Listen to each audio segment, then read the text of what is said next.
Nah, I'm not going to use these random, like, government condoms. If I'm going to use a condom, I'm using one that... A homemade one. Yeah. Yeah. I'm going to shear that lamb myself. Some people were making sourdough during the pandemic. Other people just started making their own condoms. I got a bunch of lambskins hanging out in my yard, and as soon as they dry, Papa's going to get some.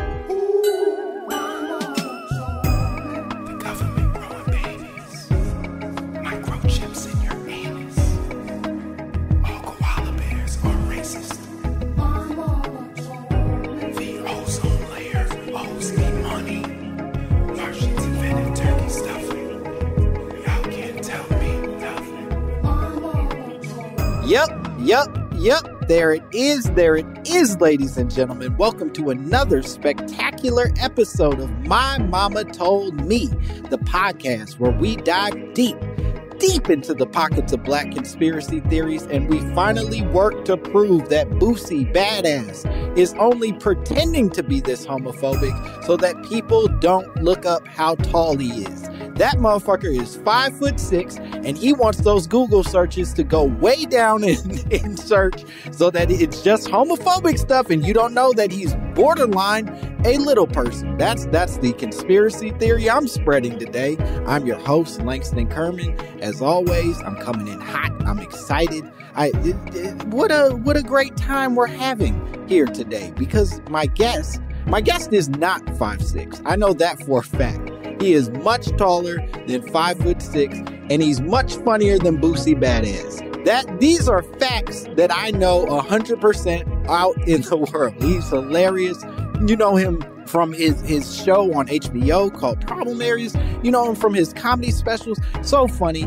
Give it up for my guest, Mr. Wyatt Cenac. Thank you very much. Thanks for having me.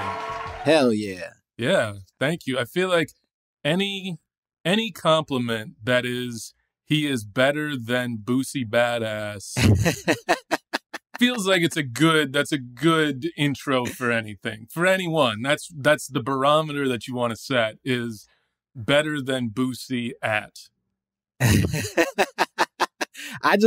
Look, the best jumping off start, the way to begin is just to say better than Boosie. Yeah. And then you can prove your worth from that point forward. You know what I mean? Yeah. No, I think even if you've got some kind of a hot take, I think you could still come out with your hot take and be like, it's not going to be as bad as Boosie. And people will be like, okay, we'll hear you. We'll listen. All right, we're listening. Yeah. It's better than Boosie. Yeah. You've told us where the floor is, and you're saying you're not the floor. All right. Okay. We'll entertain it. All right. I want to get into your conspiracy theory because you came to me with a conspiracy theory that I truly had never heard of before. Or at least there are elements that I had heard of before, but not this specific story. And I think that this is a really exciting one, really interesting one, brand new to me. So I can't wait to talk about it. You said, my mama told me, and I'm going to make this a little coded, but you said, my mama told me. The legend of CJ Nobody.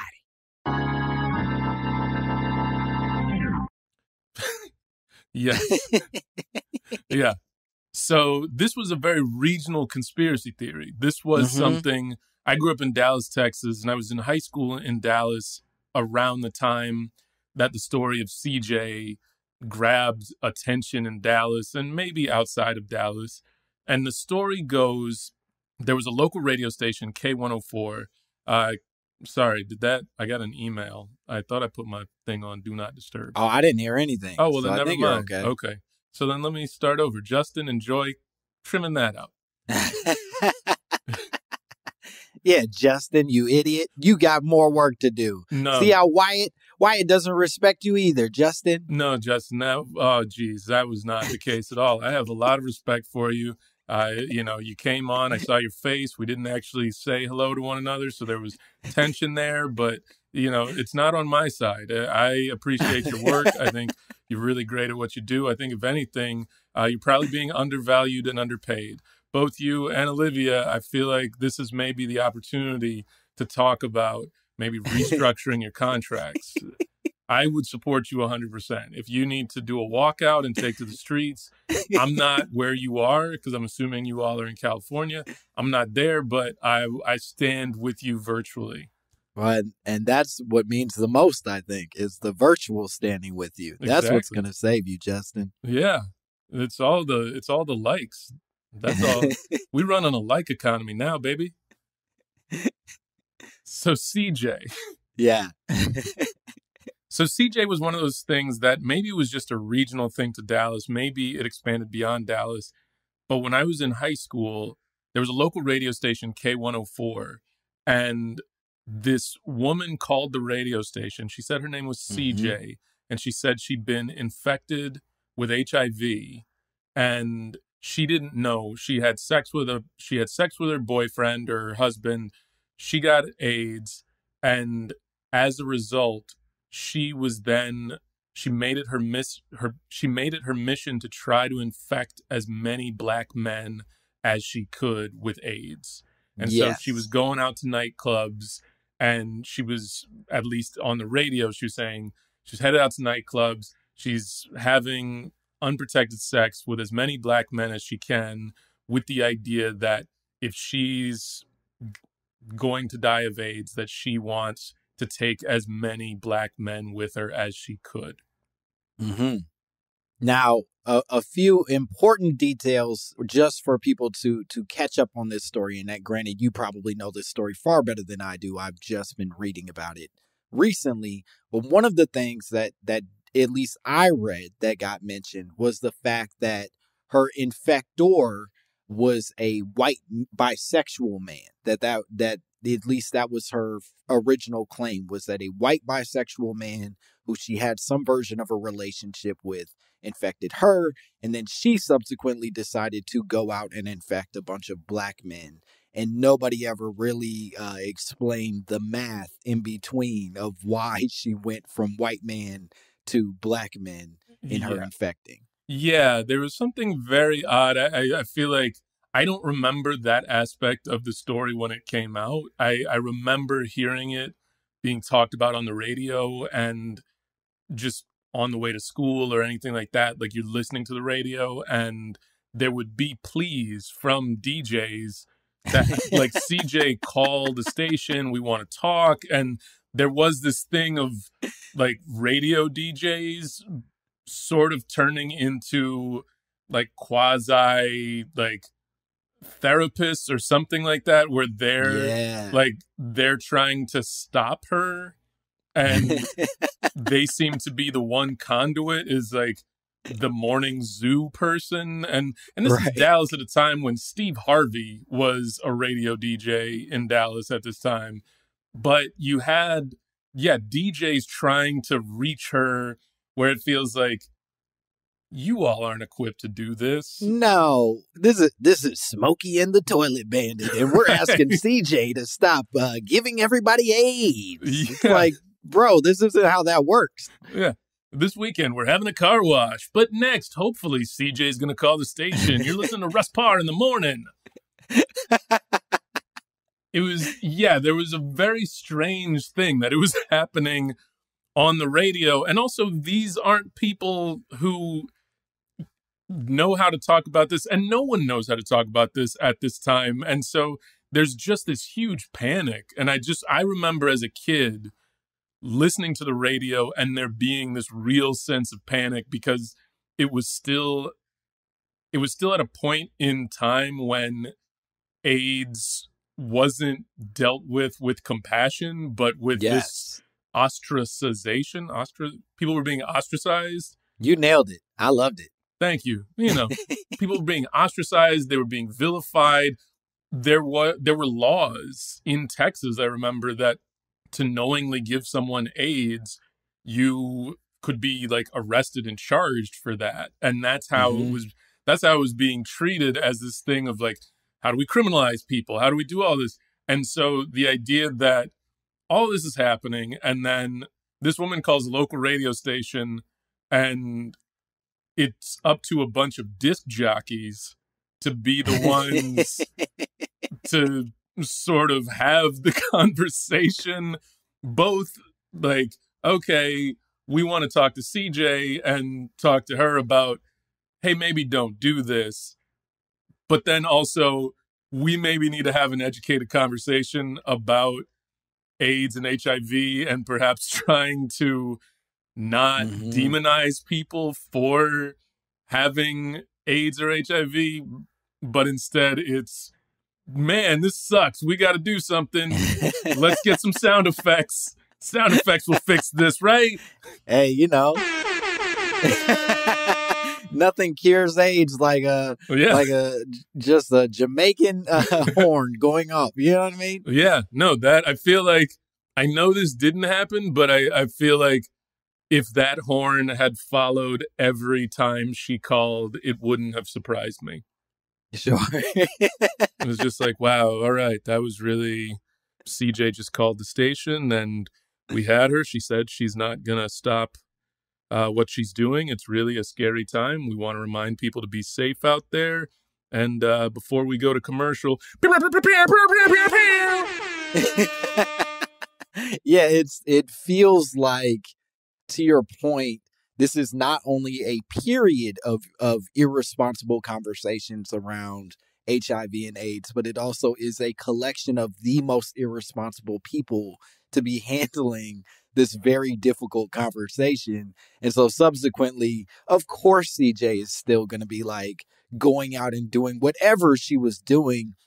And if nothing else, seeking attention for the thing that she's claiming to be doing. Yeah. And the fact that you mentioned that it was a white guy that she got AIDS from, I don't remember that when it all happened. But the fact that nobody, at least as far as I know, I don't remember a conversation that was, hey, CJ, you said a white guy gave this to you, and now you're targeting black dudes. That feels really strange. Why? Not that you should target anybody, and maybe what you need to do is perhaps talk to a doctor or a therapist or somebody like that who can kind of talk to you about just that you can lead a life, that this is not the death sentence that you seem to be making it out to be. Yeah.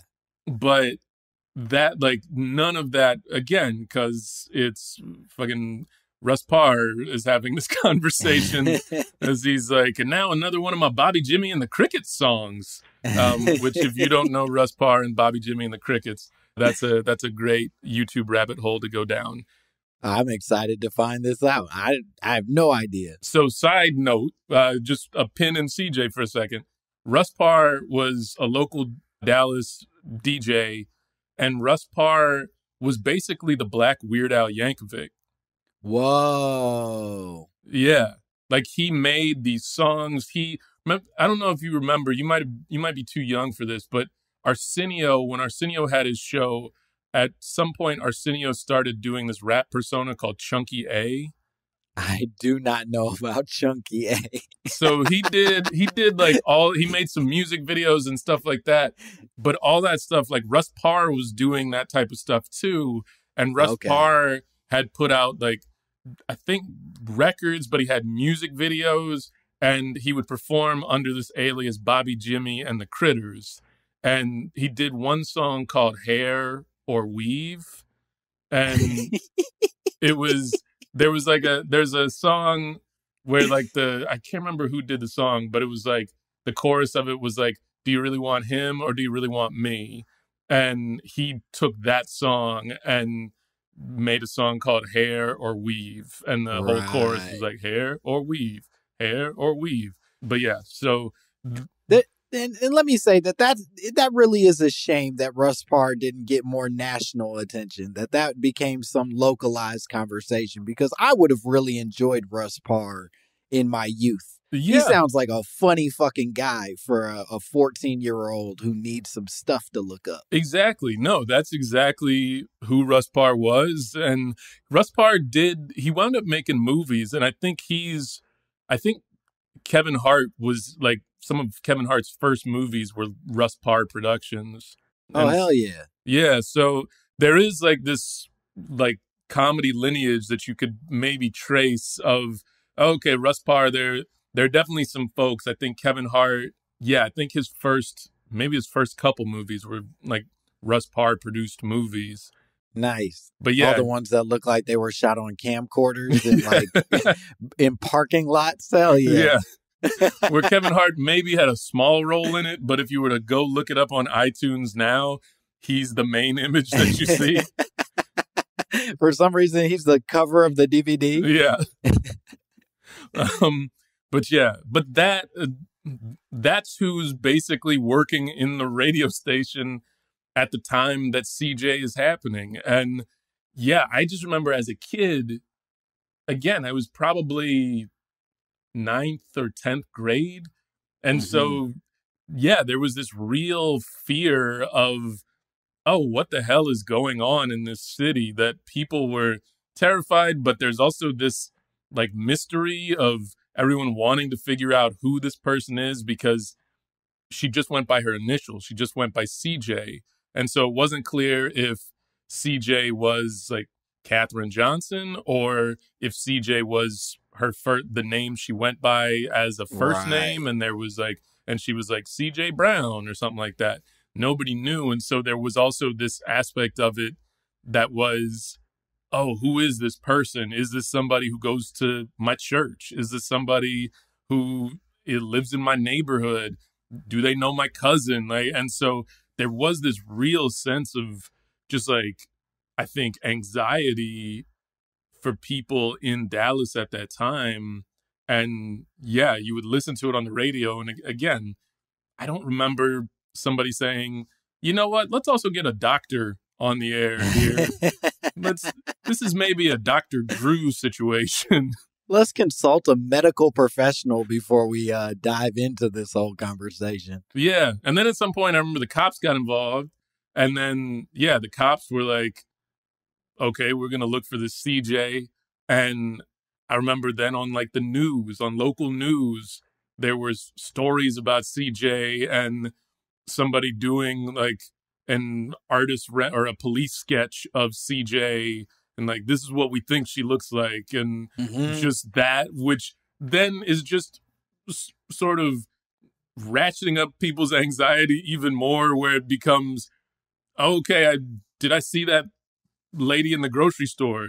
Should I, as a citizen, stop this person or what? Right. Dallas, Texas is also just such everybody wants to be a cowboy type of place that I think you have these people who are like, well, if I see her, I'll stop her and whatever. Right. Stopping her. Yeah, I'll shoot her in the foot. And, well, it's fascinating you say all of that, because in reading some of the articles that came out of this time, one of the things that the articles sort of talk about is this increased tension that came across the city, but then also in a weird way, a level of responsibility that kicked in, where suddenly men at nightclubs are being much more wary of who they talk to and making sure that they're using protection for the first time because they're scared of this sort of Batman with a pussy that's out in the street. You know what I mean? Right. Just out haunting people with her threat of HIV. Right. Yeah. And at that time, I wonder in a weird way if you then saw I feel like this is the conspiratorial part of me, where it then is black men are just well, fuck it. We just got to date white ladies now. This is all the justification I was looking for. Black women are dangerous. I got to go this way. Yeah. It turns into this weird fear-mongering thing of well, that O.J. Simpson's right onto something. Let's go find a white lady. What is the year? 1991? Yeah. That man is spot on. He's never done anything wrong. Yeah, no, he still looks like a hero to a lot of people. I think he's a year away. Yep. He's got one good year, and then you find out exactly who that man is. Yeah. A guy who's trying to solve a murder. He's still trying to solve a murder. I don't know if you saw, he did an interview recently did you see this? I don't think so. He did an interview recently, I believe with The Athletic, where he was saying how his life is now. And one of the things he said is that he's uncomfortable going to Los Angeles. Oh, I did see this. Because he doesn't know if he could be sitting next to the killer in a restaurant. I'm uncomfortable going to LA because they have so many mirrors in their restaurants. We did an episode a while back on O.J. Simpson, and I don't know where you sit in all of this, but I actually do genuinely believe that his son was the one that killed Nicole Brown Simpson. And, it's a lot to explain, but I don't think that OJ was innocent in this. I think he definitely helped and was like a part of the thing, but I don't think that he was the actual knife to chest guy, if that makes sense. Oh, yeah, no, I feel like he did that shit. He did that shit. That's fair. I feel like, Listen, did you watch the ESPN, the 5-part documentary? Yes, I loved it so much. Yeah, I feel like after watching that, I was like, okay, not that I had a question about whether or not he did it, but there was just too much of OJ as a rage monster that made me think, okay, yeah, this feels right in your wheelhouse of things. You're a guy who likes to collect knives and can't stop hitting people, and hung out outside your ex-wife's house one night just to watch her have sex with somebody, and be a good dad, who knows? Sure. Yeah, no, I think that's also it.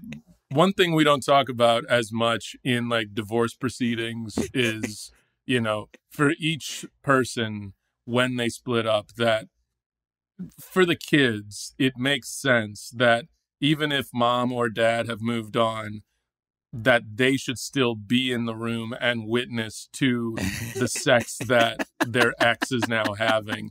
Just to be in the room, because for the kids, it makes sense that, mom and dad were in the room when they had sex and had my little brother or sister. They still need to be in the room for the kids. I just sleep easier knowing that my dad's stalking my mom and her new partner, as opposed to living independent and growing and making peace with whatever became of their lives. Yeah, no, it should be mandated that, okay, well, if you have kids and you split up, that, yeah, even though you're not together anymore, whenever either of you is going to have sex, the other one still needs to be in the room for the kids. Yep. If you're wet, we're together. Those are the rules from now on. It's just the right thing to do. That, yeah, you're there. You don't have to participate. You can read a book. You could coach from the sidelines. You could cheer, root for or against. And just sit there. Where'd you learn how to do that? You weren't doing that when we were married. Maybe we'd still be together.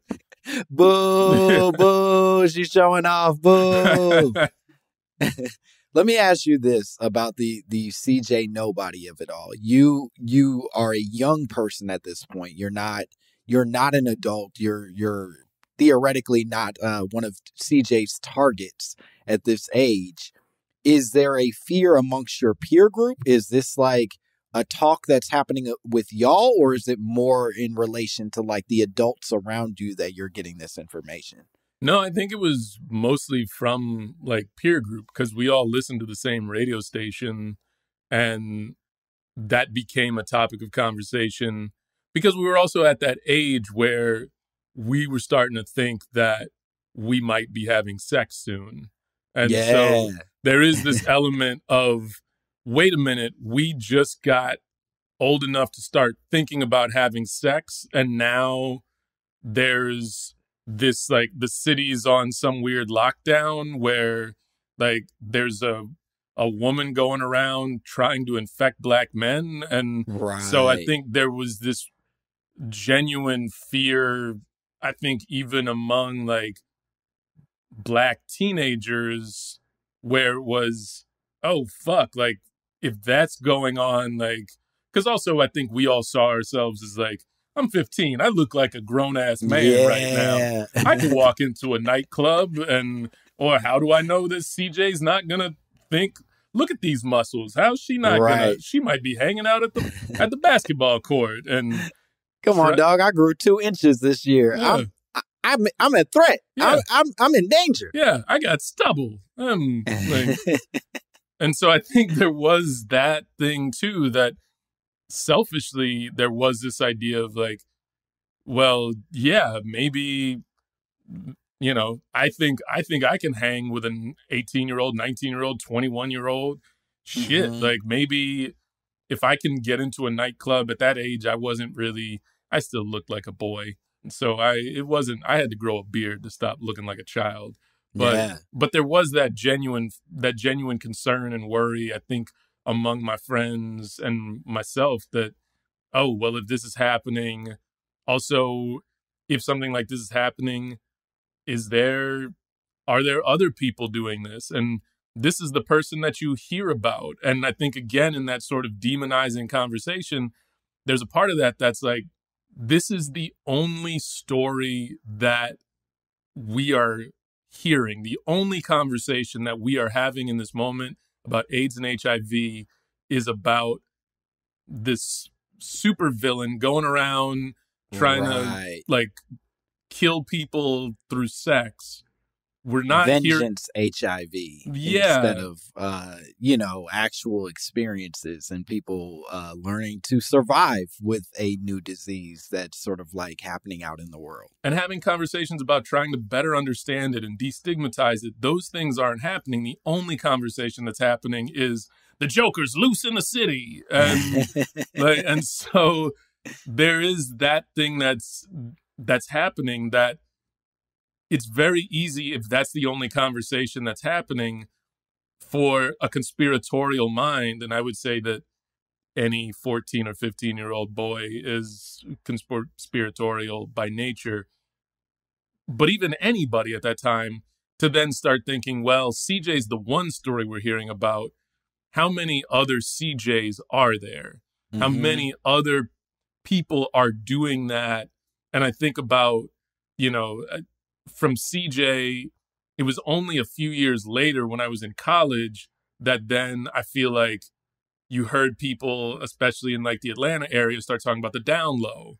And there was this sort of fear mongering of the down low that's happening. And so it feels like those two things, you could make a very short leap from the fear that's happening with CJ to what I remember seeing of the fear of the down low, which was every black man is now a threat of like, oh, there are all these black men who may be on the down low. And it was a similar sort of witch hunt that was happening.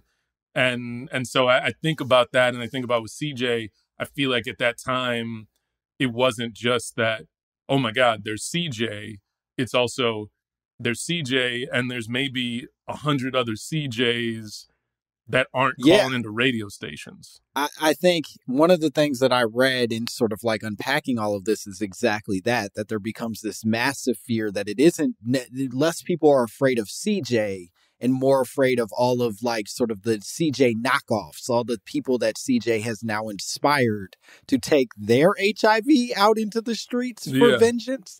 And then it to your point, it evolves eventually, right? Like that becomes, you eventually are going to get tired of this news story, much like anything, be it COVID, be it the Zika virus, whatever it is. It's not going to be the hottest conversation at all times forever. And so that evolution then becomes Oprah doing an entire episode about men on the down low and how like they're secretly having sex and then giving their partners the diseases from these, the men that they have sex with, even though they don't want to identify as gay or whatever it is. It becomes this complicated, just Pokemon evolution of backwards thinking that continues to grow and spawn new ugly shit for everybody involved. Yeah, well, because then it's not just, you started out, you're demonizing HIV and AIDS, and then even with what you're saying as like a white guy gave it to her,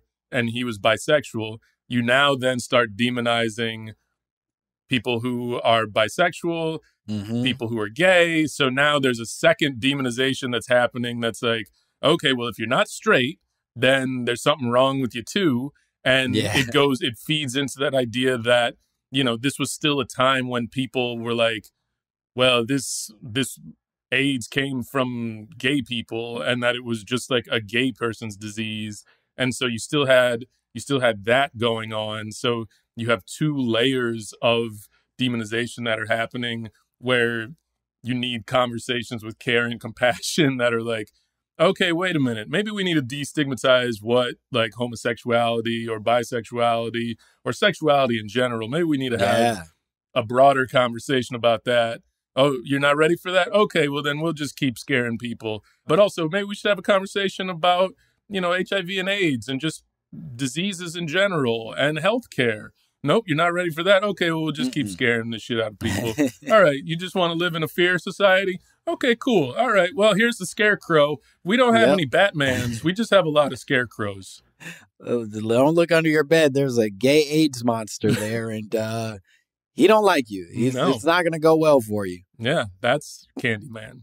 That's the secret story. The last little bits that I think we should cover before we jump into break, I thought it was really interesting, in particular, given the time period and the circumstances of all of this, is that CJ never is, number one, verified to be the person that she's claiming to be. But number two, they never prove that this lady, in fact, does even have HIV or AIDS. She's not, there's no blood test. There's no verification of this. It's just a person calling a radio station, saying a thing, and then turning a city upside down as a result of the wild thing she decided to say. Yeah, there's not like 10 dudes who just came like on the news and they were like, oh yeah, we all had sex with CJ.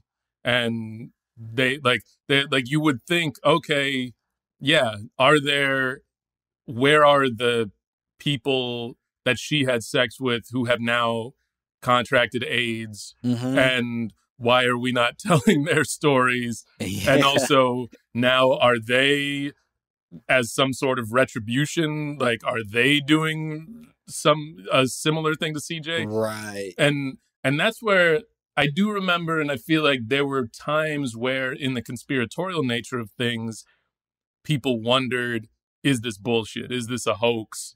Is this, you know, it was very easy for it to turn into this thing of, well, maybe this is just some shit that like is coming from like the churches or something like that. Like this is all the black church Bill Cosby and Oprah have all come together in their secret, the Black Illuminati have decided to get all of us to fucking put on condoms because those TLC videos weren't working. Everybody was just putting condoms over their left eyes. They weren't putting them on their dicks. And this was not helping. If a condom eye patch can't convince them, then we're going to need a massive conspiracy theory. Yeah. And so I think to your point, because no one was seeing or hearing anything other than CJ, yeah, there was this aspect of it where I think like anything, you have the people that are very quick to say, well, hold on a second, this is bullshit. But then it's not enough that it becomes bullshit. It's, well, then why would somebody be doing this? Well, I think she wrote a letter to Ebony Magazine, and maybe this was somebody at Ebony Magazine, which was the Black Illuminati at a time. And it's like, yeah, Ebony Magazine maybe is just one of their own people who wrote this letter. And then and this is all just being engineered by Ebony Magazine to sell Magnum condoms. Because you know that Robert Johnson has a stake in Magnum condoms because his last name is Johnson. And what do you call a dick? You call it a Johnson. You know that nigga making that money. This is all about that condom money. Because Ebony Magazine, even now in 1991, we know that magazine's print media is on the decline. It's not going to happen tomorrow, but this new thing, the internet, I got a CD-ROM. Gives me 400 minutes of internet. You know how much news I could read in that time? Print media is on a decline. Robert Johnson needs to make his money somehow. And he's making it in condom sales. And to do that, he's got to scare y'all niggas into wrapping your dicks up or fucking white ladies. And there it is. Yeah. I don't know. I feel like that's exactly the type of conspiracy theory that makes, I don't want to say it makes sense, but it makes sense how that progression happens when you're living in such a blind, nebulous space. Do you know what I mean? That like, to me, the more dangerous era of COVID was when we were still spending every day speculating about where it came from. Yes. Right? Like now we've sort of given up on that idea and we just go, yo, how do we fix this? How do we get these variants to stop? Whatever. But when we were blaming Chinese people for eating bats, it becomes this fucking crazy, weird, violent conspiracy theory versus when we just get to the point where we get to see it for what it is and go, okay, here are the numbers. Here's where we're at. Here's how we could actually change those numbers if we decide to do so. Exactly. Then we stop and at least go, okay, now we're being reasonable with each other. Exactly. If you walked into your kitchen and there was a broken bottle of juice just on the floor, you got a couple options. You can sit there and try to figure out the mystery of who broke the bottle, find that person, go scream at them or do whatever the fuck. The whole time the juice is staining your floor. It's ruining your floor. You could spend that time instead trying to clean up the mess. And I feel like that's the problem is so often we're walking into a kitchen, there is a broken bottle of juice on the floor, and our response is, who the fuck did this? Let's beat the shit out of them and rub their nose in this broken glass, as opposed to saying, wait a minute, this broken glass may pose a threat to everybody. Why don't we clean it up and clean up this entire mess and figure out how to prevent these things from happening later? But we live in such a punitive society. And I think what's interesting, you bringing up COVID, is like the same reaction and response to CJ feels like, some decades later, 30 years later, we're still doing the same shit. We're still, who the fuck is it? Who the fuck, like, let's attack the people who let's attack Chinese people because we think it came from them. Let's attack black people because we don't think they're getting vaccinated fast enough. In Texas right now, the lieutenant governor of Texas is blaming black people for a surge in COVID, like, and is unapologetic about it. And it's just like, or maybe let's clean up the mess and look at a system that creates a mess like this. We could be having conversations about healthcare, whether about COVID, whether about AIDS 30 years ago, but instead it is, oh no, let's fucking attack. Like, let's just fucking attack, find the person, rub their nose in glass, and then that'll solve it all. Yeah. We got a lot of spilled juice and we're trying to make people's noses bloody, I think is the big takeaway here. Yeah. We're going to take a break. We'll be back. No! With more Wyatt Cenac and more My Mama Told Me.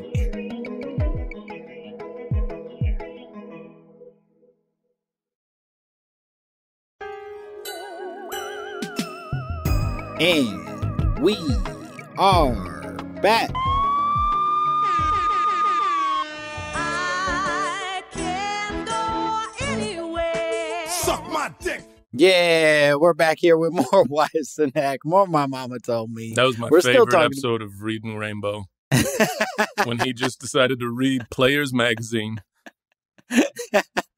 I like that in this version, you're saying that LeVar Burton is like reading. This is him reading out loud something that he's picked up and making sure that we're aware of the literature that he appreciates. Yeah. It's like, look, you kids, I've shown you books that you like. Let me show you what I like to read. Because when you're around, I don't read these books I like picture books too, just different pictures. Sure. Yeah. I'm not better than this, but as an adult, there are also things that I enjoy, and I think we should share those together. Yeah. And so, yeah, let's enjoy this. Let's enjoy this issue, the September issue of Players Magazine. Kids, suck my dick, Yeah. but not in the way that sounds like it sounds. Just more generally speaking. Yeah. All right. I want to unpack some of this research. A lot of it, I think you covered already in your explanation of who CJ Nobody is. There are a few elements that I think are important to this story that might be worth digging into. So one of the things that you mentioned is that the original conversation from CJ Nobody, or at least the initiating incident that came from CJ Nobody, was her writing this letter and sending it to, was it Ebony Magazine? I think I read Essence, but it doesn't matter which magazine or publication. Robert Johnson owned them all. She sent it to one of Robert Johnson's conglomerate, one of his publications, basically saying that she had HIV and she had now had sex with 48 men when she was writing this letter, and wanted people to know that she was intentionally infecting these men with HIV. Then the radio host that you mentioned gets a phone call from her 2 years later. So it's presumed that within that 2 years, she's had sex with hundreds of men more, and then says that she plans to continue to do this and expresses no remorse for what she's been doing, despite a lot of disc jockeys trying to reason with her. And that same radio DJ also claims to have met her in person, where he says that she was basically describes her as I want to get this quote correct. He says the type of woman that men would have a hard time saying no to. 5'5", 120 pounds, long curly hair. So apparently she just a bad bitch. That's essentially what he's saying. And so men wouldn't say no. And she was having sex with hundreds of men and presumably giving them all HIV. Yeah, the police sketch was just a drawing of her ass. Men would not say no to her. And if you see something this fat, you gotta run. That's the idea that he's like, yeah, she's 5'5". What? Yeah, that's fascinating. I didn't know that part. That's hilarious. Yes, he claims to have met her, or at least met a person claiming to be her, and was so taken with how pretty she was that he, I guess, understood how this worked now, that all these men who were having unprotected sex with her, like, he was like, I can't blame the fellas. I mean, look at this lady. He's just like, we got to protect Michael Irvin at all costs. The man has no control. Yeah. Especially around a lady this fine. No, yeah. He's got 2 cocaine lines parted into his hair. He's not, if we want another Super Bowl, we gotta lock him up.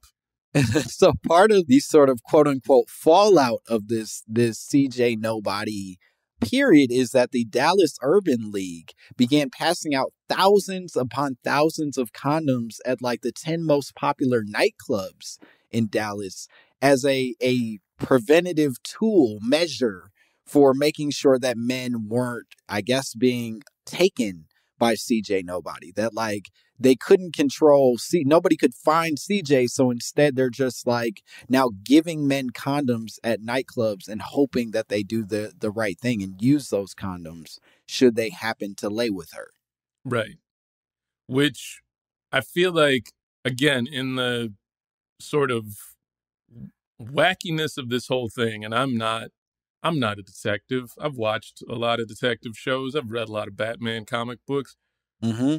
But if you're CJ and your whole idea is you want to infect people, and then some guy goes to a nightclub, he gets a condom, and you take him home, and he's like, hold on, let me put this condom on.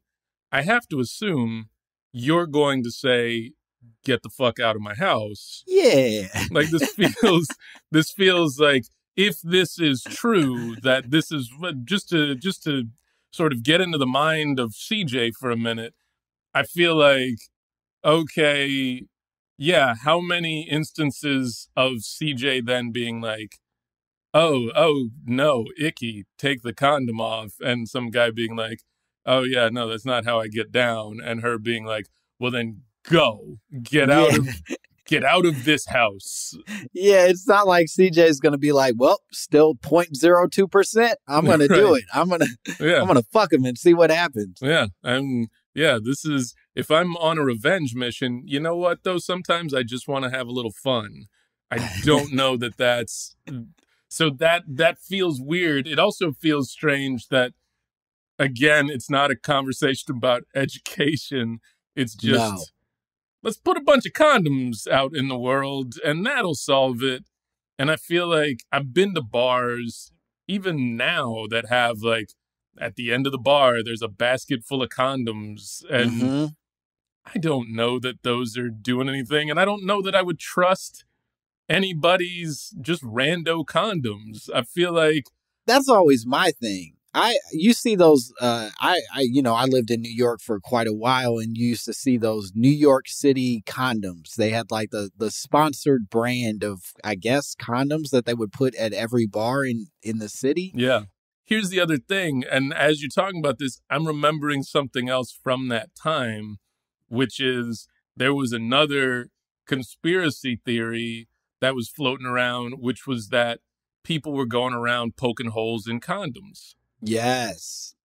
And so there was also that fear that, okay, like, you worried about somebody doing that in the grocery store or the drugstore, going around poking holes in condoms. Some random condom that somebody gives me at a bar, I'm already worried about the drugstore ones. That's why I have a bunch of lambs in my backyard that I keep skinning to make my own condoms. Do they scream? Yes, of course they scream, but I can't afford to have a poked hole in my condom. Yeah. No. So it's a weird, it feels like, yeah, you're reminding me of just like the anxiety on top of anxiety that was existing where, yeah, you have some people being like, ah, shit, panic, give everybody condoms. Also at a time where people were like, there's another panic going around. We think there are random teenagers who want to play the worst long game prank ever. That there are teenagers going around poking holes in condoms in the grocery store and the drugstore because the prank is some person we don't know is going to get stuck with a baby they weren't prepared for. Yeah, it's not that fun of a prank. No. It's like truly, like there's no payoff for it unless you just track this person for the rest of their lives. Like, I'm not sure what you're gaining from this experience. Yeah. But I think in both situations, there's something at work there, which is this sort of the fear of the unknown, where it's not, again, even thinking about the CJ thing, it's not a targeted thing. It's not like, it's not like she's saying, oh, I'm targeting black men, but it's not as though she's saying, I'm going after Michael Irvin and Emmett Smith. Like, I'm just taking out the Dallas Cowboys. Yeah. And I have a very specific thing, which is I'm going after these people who are high profile people, and I want to see them have to then live a high profile life with this. Because I feel like I looked up, when I was trying to remind myself, I looked up an article about this, and one thing that they mentioned about CJ that I didn't remember was that she described herself as coming from like an upper middle class family. And so there's something also about that that's like, yeah, if you're just targeting random people, like that's like, you don't see, like, you're not seeing whatever they then have to go through. And also, how weird is it if you're an upper middle class person, chances are you have access to better medical care than most of the people you're targeting. Also, if you're a rich black lady who was hooking up with rich white guys, I'm assuming her boyfriend was a rich white guy, it feels weird that you would then, like, AIDS or not, it feels weird if you've already lived in rich black and rich white circles that you would say, like, oh, you know what? I'm gonna leave the enclave. Yeah. And I'm going to go slum it for punishment. Like, yeah, you're not, that's not how that works. yeah, I feel like, I don't know. I assume if Serena Williams, I wish her the best in her marriage to Alexis Ohanian, but I feel like if they were to split up, I don't see her going after dudes who just like some nigga from FedEx. Like, Nope. I feel like you're in a circle where you're probably going to wind up hanging out with like the guy who's like the fourth in line to the throne or something like that. Yeah. There's no knockoff brand of caviar, you know? You kind of just got to keep rocking with the ones that you know. Yeah. But yeah, reading that, I was kind of like, oh, okay, this all seems real fishy that she's just like a rich black lady who then decided she wanted to target presumably like black men who aren't as rich as her. This all feels suspect as hell. Yeah, I 100% agree. Well, the other interesting thing was, I don't know if you would plan to talk about this, but it was a 15-year-old girl who was the one who, she was CJ. And she's... Oh! Yeah. I had no idea. Oh, yeah. So CJ was a 15-year-old girl, and she apparently had lost a friend to AIDS. And so she wrote the letter.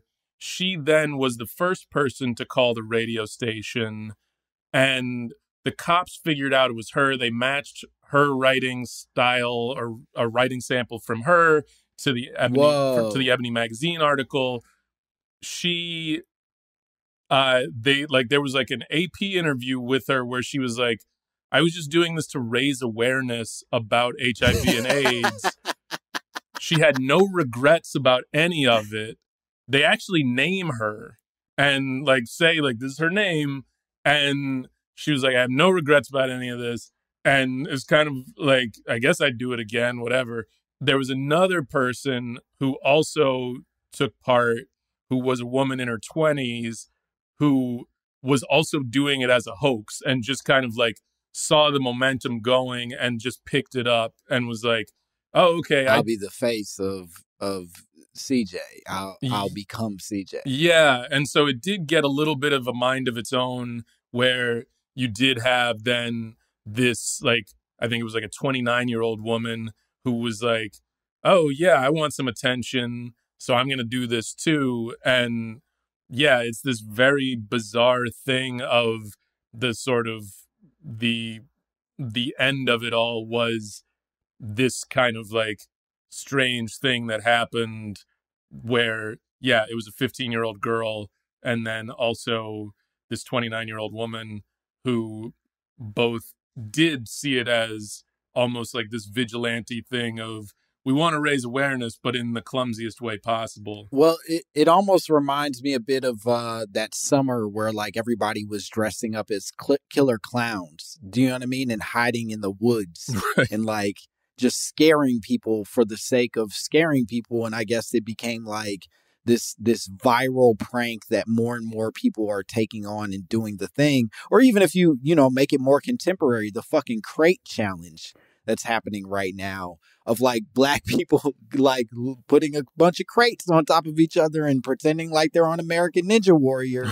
And at first it's something that a person is doing, but then it's a thing that a bunch of people are doing. And then it becomes a debate about who's responsible for it and what responsibility we have. And I guess stopping this thing, but it's too far gone to actually control. So now we're just in it. You know what I mean? And also, did we fail that 15-year-old that this is what she thought was going to raise awareness? That like, this is, this isn't, and this is the days before the internet being what it is, but this isn't like she can go find like other people who have an organization where she can talk about her grief at losing a friend or any of that. She's just gone and done like vigilante justice and is like, I'm going to make the world a better place, I think, as a 15-year-old by terrifying a bunch of people. By terrifying a bunch of drunk, horny people as they go out into the night. Yeah, and terrifying them about something that maybe they shouldn't be terrified about, but maybe they should have a better understanding of. and Yeah. and so yeah, it becomes a very strange thing. And then yeah.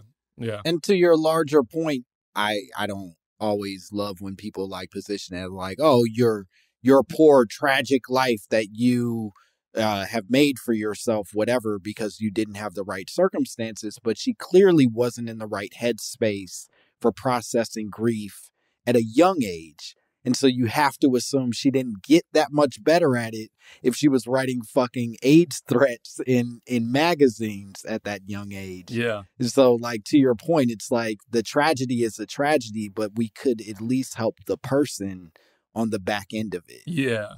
Yeah. That's why, no, that was the one bit of information where I was like, I don't want to, I cut this part out, but it's because it's just like, oh yeah, you don't want to bring any more attention to her in that way. But it is such that aspect of it. I feel like when some Dallas NPR station decides to do the 8-part episode series on CJ, I really hope that episode 8 isn't like, let's check in with her now. When they do slow burn CJ. Sure. They're just 40 years or 30 years since since the Dallas scare. Let's talk about it. Yeah. The other thing that sort of surprised me in digging into some of this stuff, which I didn't know, and you talked about this a little bit earlier, is that Texas actually made it illegal back in 1989 to intentionally give someone AIDS or HIV. That, like, if you knowingly had sex with someone and did not expose to them ahead of time that you had AIDS or HIV, unprotected sex, right, you were basically, you could be charged with a felony that could get you 20 plus years in prison, depending on, like, I guess the outcome of that sex. Mm.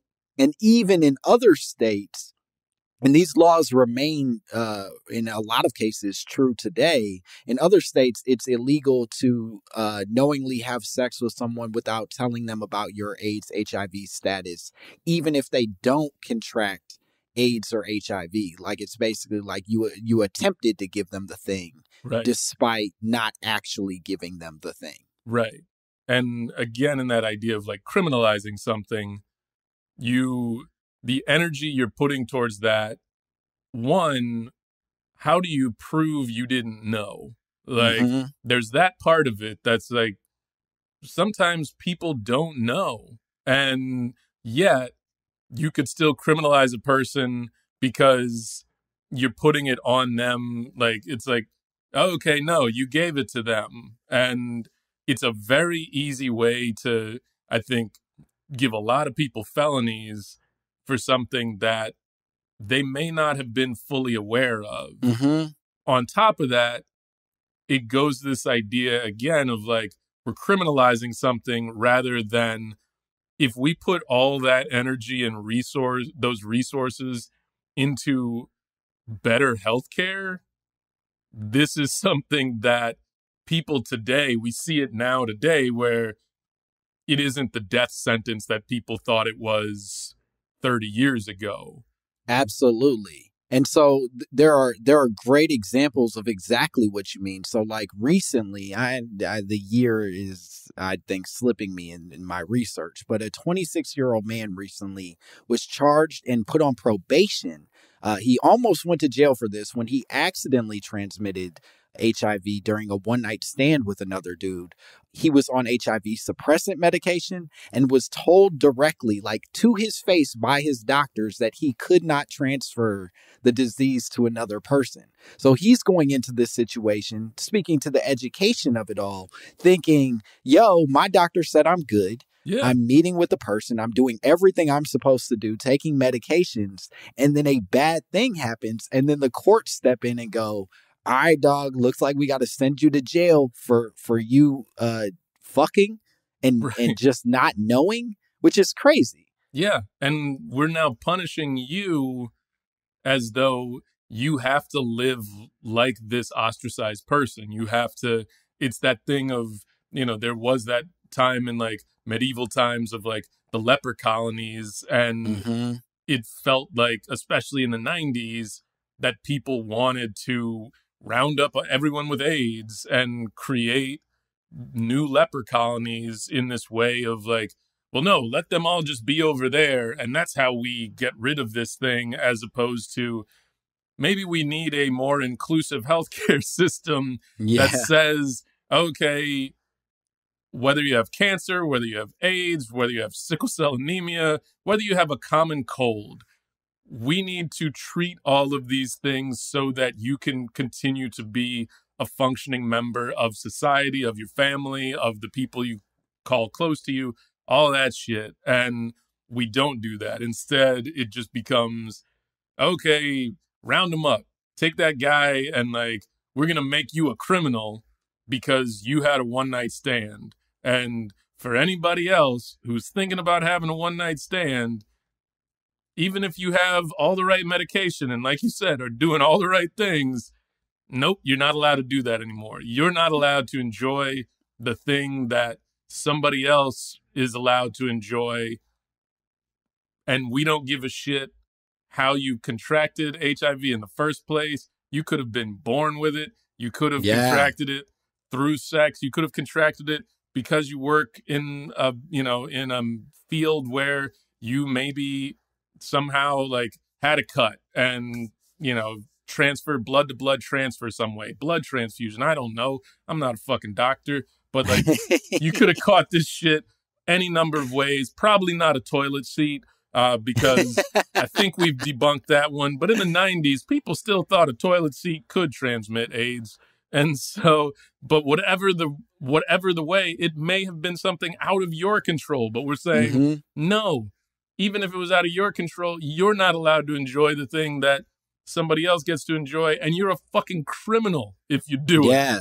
No high fives for you, and you're going to jail, big dog. That's essentially what they're saying for what should be, what for most of us is a if nothing else, innocuous experience. It's a thing that happens and you move on, and hopefully you didn't hurt yourself or another person in the process. Yeah. I did a little bit of unpacking in terms of this question of arrests and people going to jail. And a UCLA study from a few years ago noted that between 1988 and September of 2017, 571 HIV-related arrests were made in Georgia alone. And before 1997, HIV-related arrests were rare, 27 annually. So there is like now an increasing number of people being arrested and or criminalized for giving someone a disease or I guess, quote unquote, attempting to give someone a disease, whether that's true or not true. Right. And I bet, that's over 500 people. And I bet if you were to talk to all 500 of those people, I would be surprised if they're like, what number of those 500 people were like, no, I was intentionally trying to do this. And yes. And that's, and again, that the fact that there's 500 people, for the people who want to make that argument, and again, that, going back to like the fear of the down low and all that shit, for someone who wants to make the fear-mongering argument that there are people out there who are knowingly trying to infect other people, knowingly trying to harm other people, this only adds fuel to that fire to say that, like, well, look, 500 people are in jail over this shit. That's how, in one state alone, that's how real this shit is, when in fact, it's a fucking damaged sort of criminal justice system that has turned them into villains, when I would argue that the majority of them probably not the case. Yeah, and frankly, that the villain doesn't really even exist. Like that, that the number of people who would even have that kind of response it's so small that it's almost zero. I saw this video in doing some of this research of this lady in Americus, Georgia. Americus, Georgia, didn't know it was a place that existed, but apparently it does. And in 2019, this lady, Brandy Lassiter, went on Facebook Live claiming to be HIV positive and threatened to infect a number of men who she had felt wronged her, and also their wives and girlfriends subsequently, because she was fucking them. They're going to fuck them. Everybody's going to get HIV and AIDS. That said, when she was confronted by the police, because naturally a bunch of people are now scared that they are in fact being infected, called the police on this lady. She immediately shows the police a blood test from the year before showing that she did not in fact have HIV, and then goes on to then offer herself for a second blood test, saying like, no, I was just doing this because I was upset and wanted attention more than actually giving anybody anything. And I think that probably is more a symptom of the CJs and the Brandys and anybody who we're claiming is like out here, like just giving this vengeful HIV. It's like, nah, you're just probably like mentally unwell and making bad choices more than you are sick and wanting to make other people sick. Yeah.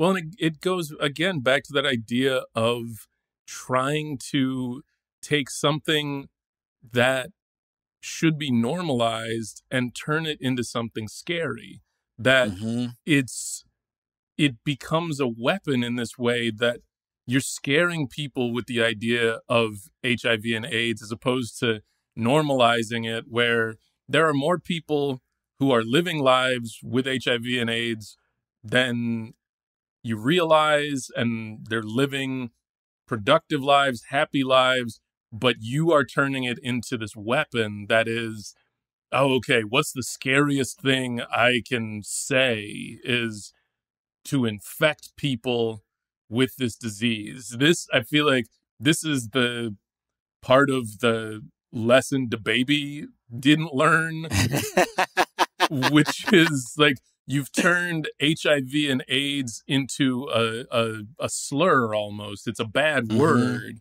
that is this thing that people should be scared of. It becomes a boogeyman that people should be afraid of, as opposed to it is something that people live with every day. There are plenty of things that people live with every day, plenty of diseases, viruses, conditions that people live with every day.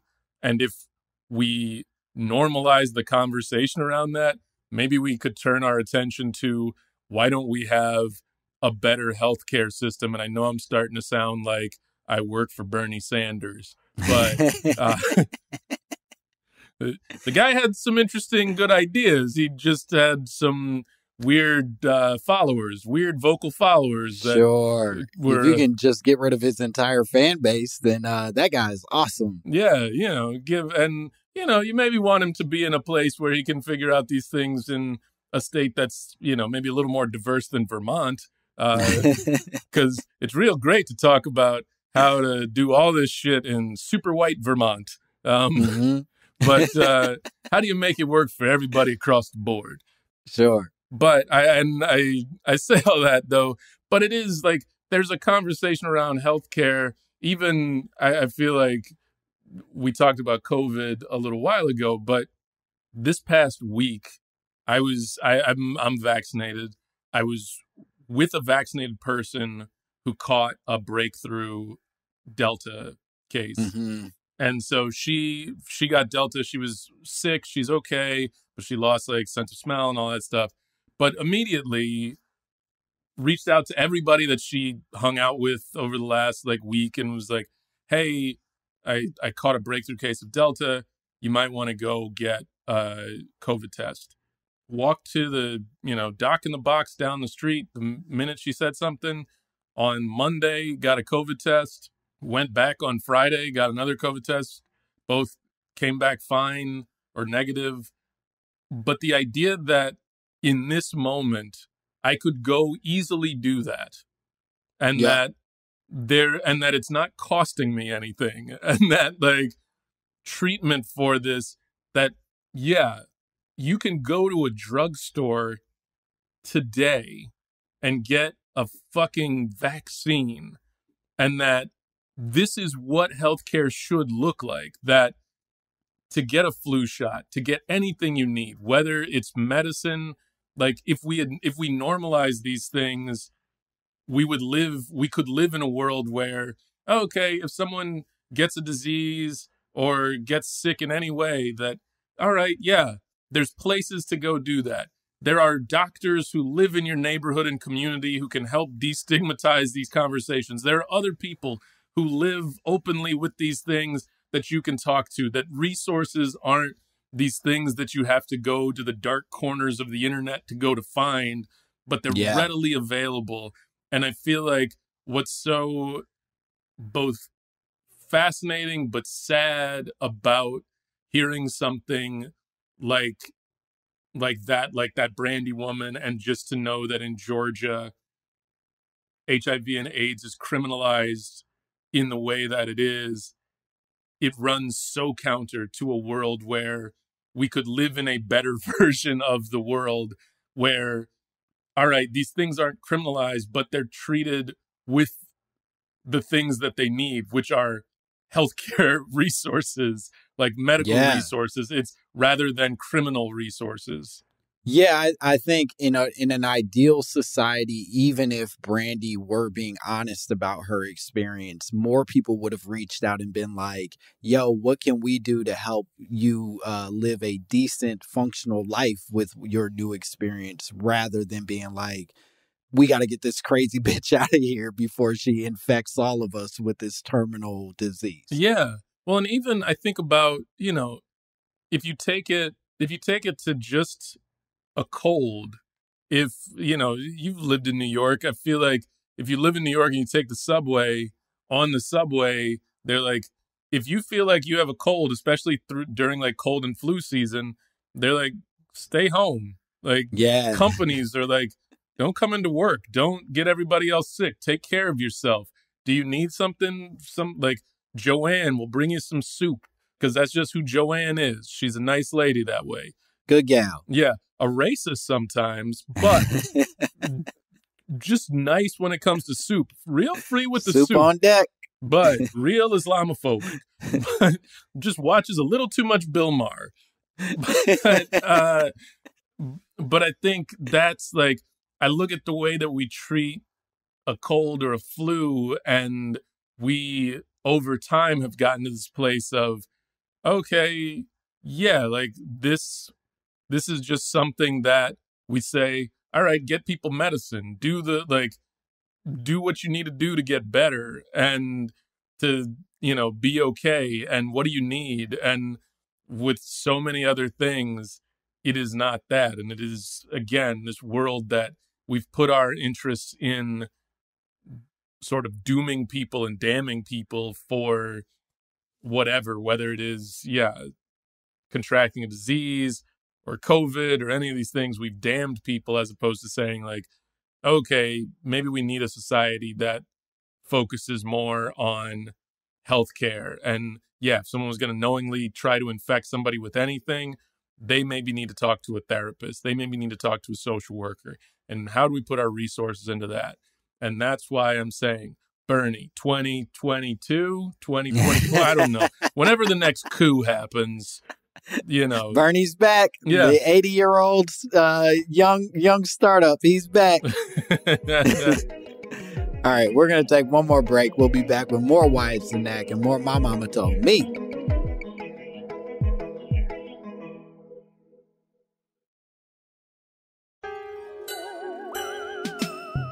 And we are back. I go there for you. Anything you want, I go do for you, girl. Baby, I go pray for you. Me and you go there till eternity, girl. Yeah, we're back here with more Wyatt Cenac, more My Mama Told Me. We're still talking about CJ Nobody and the possibility that maybe this was all just a long con for AIDS education, that she truly was solving all of our problems with the work that she did in teaching us how to be more accountable as adults and put on condoms and behave reasonably with each other when we're feeling hot and horny. Yeah, it was the clumsiest after-school special ever.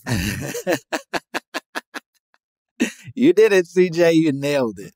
I also want to say every time that you say CJ Nobody, it sounds very close to BJ Novak. Oh. Which I feel like... You know, BJ Novak running around, giving everybody AIDS. I was going to say, if BJ Novak had like a bizarro version of BJ Novak, it would be like CJ Nobody from Earth 2. It does feel very much like some sort of weird mixing up of the letters and you coming up with a bad version of it. A Soul Train scramble board. I love it. All right, let's jump into this game. I have a fun game, a game we haven't played in a while. This is a fun game I call Homemade Hotep. Homemade Hotep. So the way this game works, Wyatt, is I am going to introduce to you a commonly believed, not believed, a real life fact from the world, a real fact that existed in the world. And what I would love for you to do is just Hotep the shit out of it. Add whatever flavoring or logic or information that you can gather from this fact to just make it as Hotep-y and sort of conspiratorial as you can possibly make it. Does that work for you? Got body. Hell yeah. You're already in it. I love it. Okay, here's the fact that I found for you. It turns out that the Three Musketeers bar actually used to come in 3 flavors. There were 3 flavor options for the Three Musketeers bar.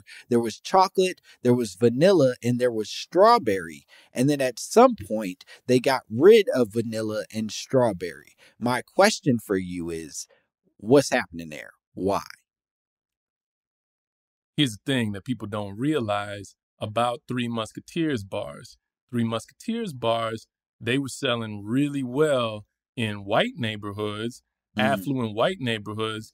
And that vanilla, that strawberry, what people don't realize, the vanilla had fluoride in it. It was real good for your teeth. That strawberry had amino acids, would keep you, nice and strong. Eventually, Three Musketeers started making their way into black neighborhoods. Now, all of a sudden, folks got worried that all these black people going to have nice teeth and be real big and strong. So they were like, we got to take this shit out of here. We can't run the risk of having them have too good of teeth where they could, take like nice TV jobs from us or be too strong where they could break us over their knees like Bane. So we need to take that stuff out of there and then just give them the chocolate, just give them D'Artagnan. I think that was one of the Three Musketeers. They can't have the other 2. We'll keep those for ourselves. So that's, I feel like if that's my first run at it. I feel like you give me an hour, you give me an hour, let me step away for a second and sure. Just see a man about a horse. I bet you I could do better. Well, I don't think you can. I think that was beautiful work. I'm very proud of you. Motherfucking bars, nigga. You know nothing about that. That was truly the idea that there were secret ingredients that would have made us stronger and would have been less damaging to our black bodies. Feels like maybe an honest thing that could have been happening with these Three Musketeers bars, that there were resources that they just snatched away from us and now we'll never get them back. And we just got to eat weird, fluffy nougat for the rest of our lives, which has no nutritional value, I think. No, but hold on. I got one more for you. Hell yeah. All right. So here's the thing. You said the Three Musketeers bar, it had 3 flavors, right? So It was what? Vanilla, strawberry, chocolate? Mm-hmm. All right. So vanilla represents what you think it represents. My young The Jew, white. The white man, the white person. Yeah, that vanilla represents the white body. What you think that chocolate represents, my young king? Black. That's black people. Exactly. Black king right here. We got kings and queens on this podcast. Yeah, that black people. That strawberry, yeah, that represents the blood. that runs through each of us, the whites and the blacks, is saying we are no different in this Three Musketeers bar. But people don't want us seeing that, oh yeah, we got the same blood that runs through us. They want to divide us. They don't want us to see this imagery of black people, white people coming together. The oligarchs don't want that, because if we all start to come together, then we gonna say, hey, these oligarchs, they treating us like we ants. But you know what happens when enough ants come together? Ants take over, and ants eat oligarchs. Everybody knows that. That's why if you go to my store, I sell sweatshirts that say ants eat oligarchs. You can buy one right now. We got hoodies, we got t-shirts, and we got face masks, but not for COVID. Those are face masks for other things. But at any rate, the Three Musketeers bar. So what they said was, we don't want white people and black people to see that they need to work together, because the Three Musketeer owned by the Mars Corporation. Mars Corporation, those some rich motherfuckers, all right? So they're like, nah, we don't want, that's a threat to us. Take that shit out of there. Just give them chocolate. Damn. Wake up, motherfuckers at home. You just got served. Yeah. They don't want us living together in peace and harmony. We could have been together, but nah, they took that vanilla, they took that strawberry, and now we're just sitting alone with our chocolate. And maybe chocolate's okay, but it would have been better if we had them all together living in peace. Yeah, you know what happens when everyone lives together in peace? When you have the white and the black and the white come together, you get almond joy. Damn. And I've been trained my whole life to hate almond joys. And maybe that's my own backwardsness. That's my own self-hatred. Stepping in the way of my own joy. Yeah, no, that is self-hatred. You want the joy that comes, that almond joy. You want that. Yeah. Damn. Heavy shit. We did it, Wyatt. I think we fucking did it. This was a fun episode. Could you tell the people at home where they can find you, what cool stuff you have going on? Like where they can find me, my address? Yes, please tell them your specific address. No P.O. boxes accepted. I live at Drake's house. So okay. if you happen to see Kanye's tweet where he gave out Drake's address, that's where you can. Same spot. Yeah, you can go ask for me, and I'm in one of the rooms. There's so many rooms here. I don't even know how to get out. I just find food wherever it's left, and wherever Drake leaves it, and hope for the best. Social media, which I'm not that active on, although I guess I shouldn't say that. I need to grow that follower farm. Grow that following, baby. Yeah, it's all at Wyatt Cenac, WYATTCENAC, on Twitter and Instagram, not on TikTok. Good for you. Yeah. Beyond that, I'm not really doing much. Okay. It's pandemic, baby. Yeah. As soon as this pandemic's over, you motherfuckers better check out everything Wyatt's doing. Yeah. And follow him. Do all the things you're supposed to do everywhere except TikTok. And as always, you can follow me at Langston Kerman. And please subscribe. Please write reviews and comments for this podcast. It's very important that you do that. Otherwise, I'll never forgive you. Okay. Bye, bitch. Bye-bye.